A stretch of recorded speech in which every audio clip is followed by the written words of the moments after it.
My dad, in many ways, was my hero. And as a licensed psychotherapist, I think it's important that one of my biases is I hold every man to that standard.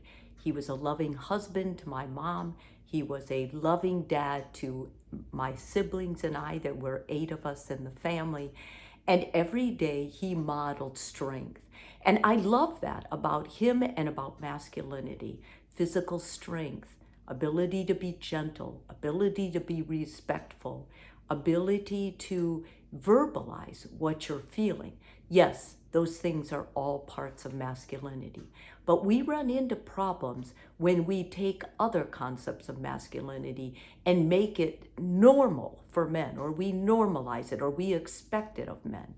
And those are issues such as aggression, such as physical power used in a way to hurt another, disrespect.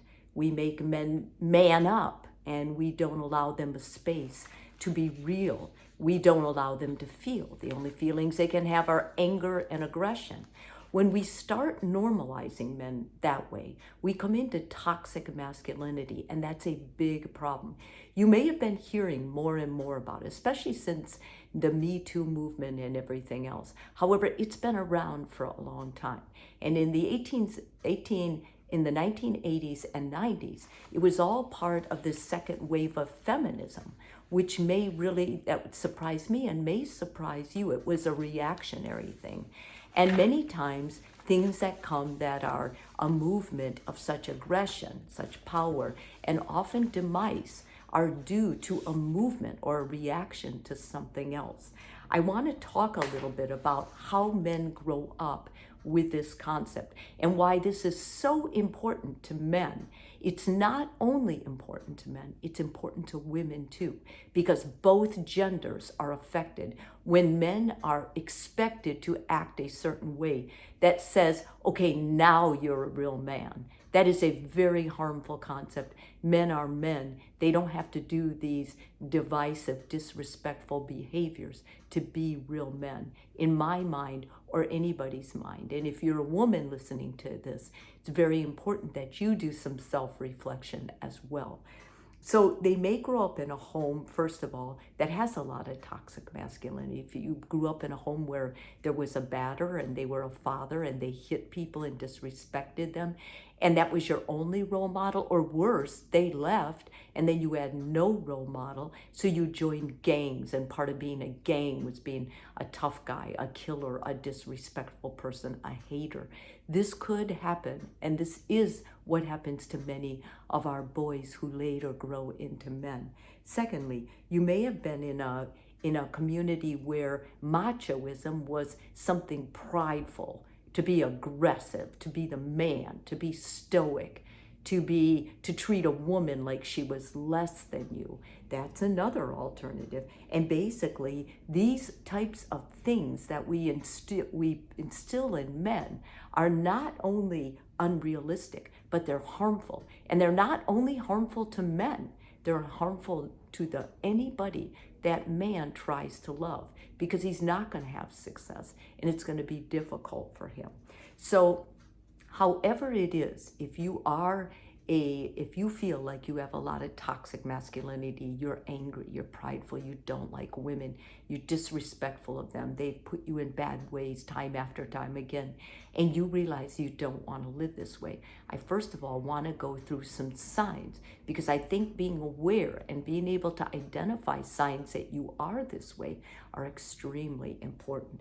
So a higher occurrence of mental health issues like depression, substance abuse, or other deviant behaviors, aggressive behaviors such as chauvinism, physical aggression, sexual violence, homophobia, bullying behavior, emotional abuse, or coercive behavior. That means you need control.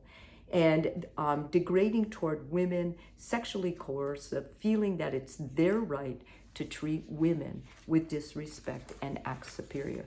No man that I've been around or loved has felt these things. So I know it is a sect of men. So when women tell me, All men are that way. I find that offensive, and I don't like it because I know it is not true. And when you spread those myths, because those are the kind of men you've been around, maybe because some of your own upbringing had these type of men in them, and you think of these type of men as loving in nature when that's not the concept of love at all. So here's some red flags. Men who have a toxic masculinity struggle to express their emotions. Part of the reason they get angry and they get hostile and aggressive is because they've never been allowed to feel. When they felt, they were called pussy, or they were belittled in someone, being a wuss, being a girl. And so they grew up never allowing themselves to feel anything other than anger or aggression. They can't tolerate a no. If you tell them a no, they go ape. And the reason they go ape is because part of the masculine toxicity is winning. I've got to win. I've got to overpower. I've got to overtake.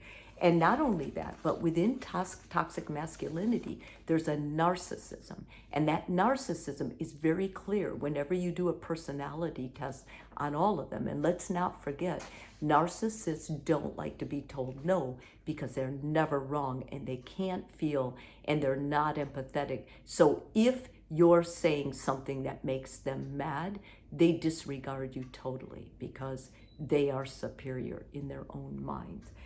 They show little respect or interest in your thoughts or ideas. Again, you can see the narcissism coming through in that, or they demean you. And many times, people who have a toxic masculinity are emotionally and physically abusive. Now, how to deal with this if you're in a relationship with one? If you're in a relationship with one, the most important thing is that partner wants to change. If they're willing to change, then a therapist can work with them and really help them, because many of them understand I was raised with a messed up family. And yes, my choices are my own now, but getting past this is really tough. So if they're willing to change and go to a therapist, then I see great hope. There is a light at the end of the tunnel for these guys. A few things that they can do when they're willing to change. And if you note these, I would for sure get a therapy appointment. They take accountability for their behavior. Okay, then they don't have the narcissistic edge that many of them have. They're patient and understanding of your views and feelings, demonstrating empathy and support. That's another really good, healthy sign. They take the first step in recognizing the problem and committing to a path of healing for themselves and their partner. When you identify these three, or even two of these three, then as their partner, I would say we need help. Let's go to therapy, because I think together we can work on this. If you don't identify these, and your partner continues to demean and blame you, then I would say your best option is to leave this relationship.